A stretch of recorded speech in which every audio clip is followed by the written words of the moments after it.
बेटियां जो होती हैं ना, मैंने कई पिताओं को देखा है बिटिया सज धज कर के जयमाला डालने के लिए पहुंच जाए, लेकिन पिता खुद के कपड़े बदलना भूल जाता है। आपसे मैं निवेदन करती हूँ कि आप कहीं भी भोजन करने जाएं और भोजन अच्छा न बने तो आप कह सकते हो, लेकिन कोई भी पिता अपनी बेटी की शादी कर रहा है, उसमें भोजन अगर गड़बड़ थोड़ा बहुत हो जाए, नमक ज्यादा मिर्ची कम, तो कहना मत कि भोजन अच्छा नहीं बना, क्योंकि वे पिता पूरी जिंदगी उस दिन के लिए कमाता है कि मैं अपनी बिटिया की शादी बहुत अच्छे घर में करूंगा।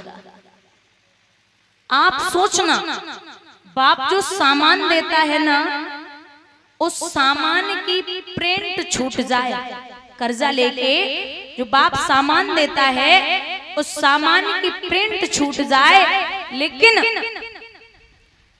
जो बाप के सर पे कर्जा होता है वो कर्जा जीवन पर्यंत तक नहीं उतर पाता। अगर लड़के वाले 10-20 लाख रुपए मांग लें और पिता गरीब हो तो बाप अपने खुद के शरीर को गिरवी रखने की सामर्थ्य रखता है। बाप में इतनी ताकत होती है।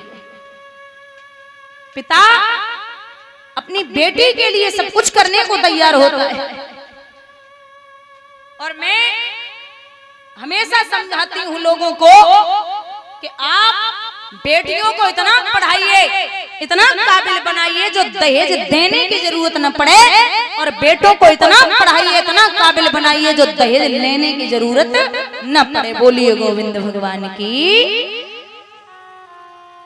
एक बाप के 3 बेटियां, वो अपनी बड़ी बेटी की शादी कर रहा था, बहुत ध्यान से सुनना।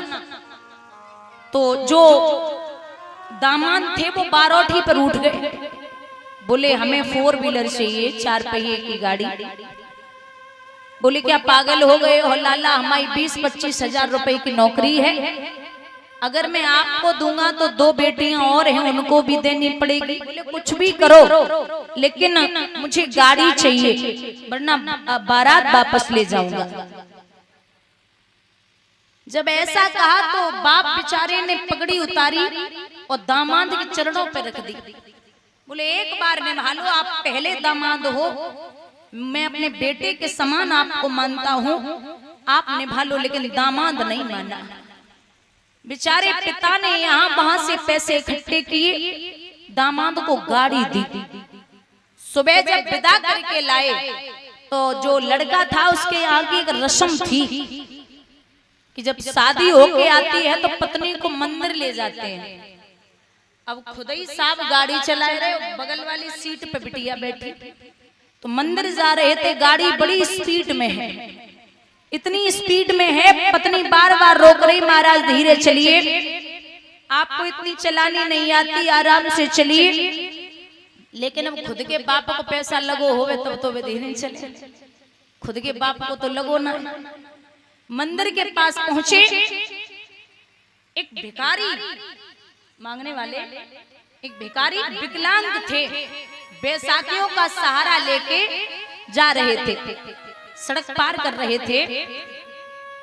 साहब की गाड़ी इतनी स्पीड में जब तक कंट्रोल की तब तक भिखारी के छूने से बची।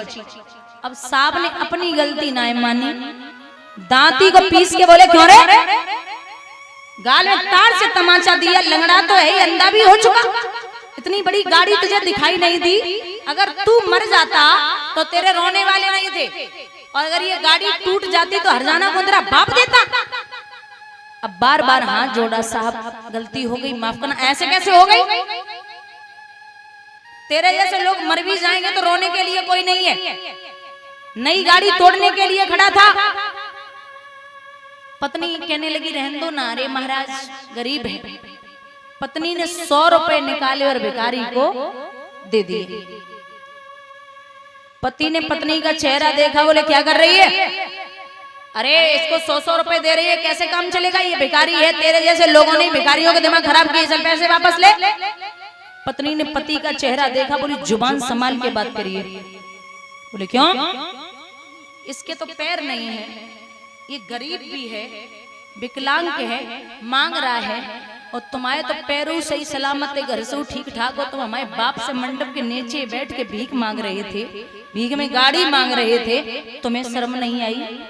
ये घर से भिखारी है, गरीब है, तभी रोड पे खड़े होके मांग रहा है। अरे तुम तो घर से सही सलामत हो, पैरों ठीक ठाक है, तो मंडप के नीचे बैठ के बाप से भीख में गाड़ी मांग रहे थे, तुम्हें शर्म नहीं आई?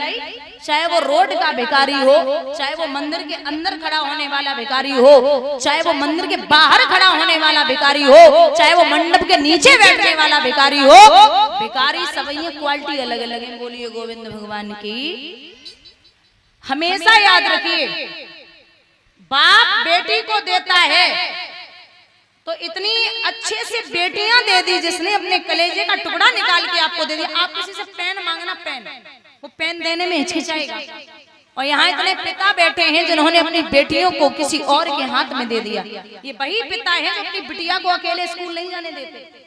छोटी होती तो छोड़ने जाएंगे, बड़ी हो जाएगी कॉलेज जाएगी तो एक और बोलेंगे, साथ में कोई सहेली पढ़ती हो तो उसके साथ में जाएगा, अकेले नहीं जाने देते। और उस बिटिया को अगर अकेले ससुराल भेज रहे हैं तो सोच लेना उस बाप का कितना बड़ा दिल होगा।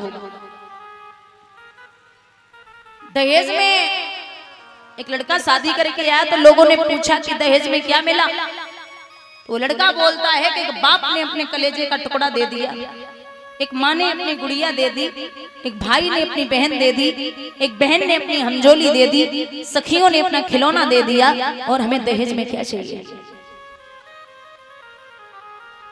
आप सबको दहेज चाहिए होगा, मुझे नहीं चाहिए। यहाँ मैया मैना बार बार समझा रही है कि महाराज बेटियां तो पराए घर की आन बान शान हैं, आप रोना बंद करिए। आज मैया पार्वती एक बात कहते हैं कि रो रो बेटी मिले आज सबके गले, सुनते जाना मैया बाबुल हमें ना भुलाना।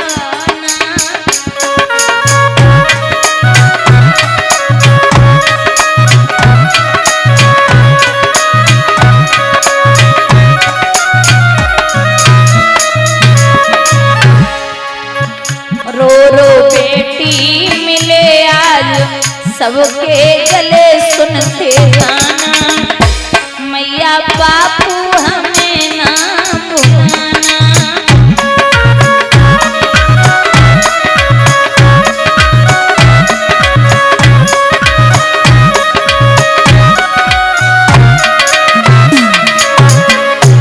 और माँ प्यार जैसा दिया, लाड़ जैसा किया, देते जाना मैया बाबुला में ना भुलाना।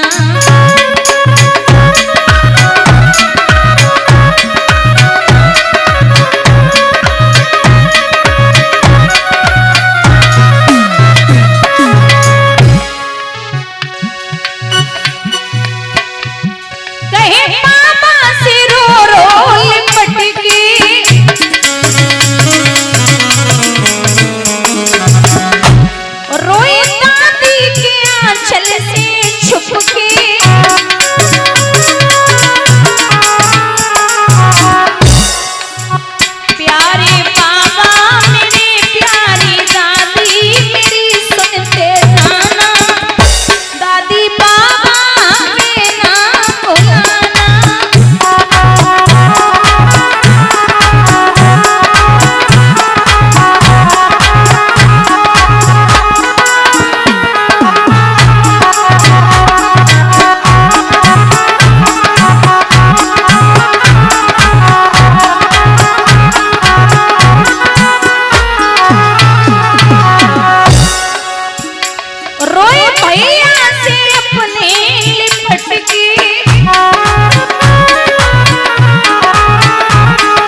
विदा कर रहे हैं।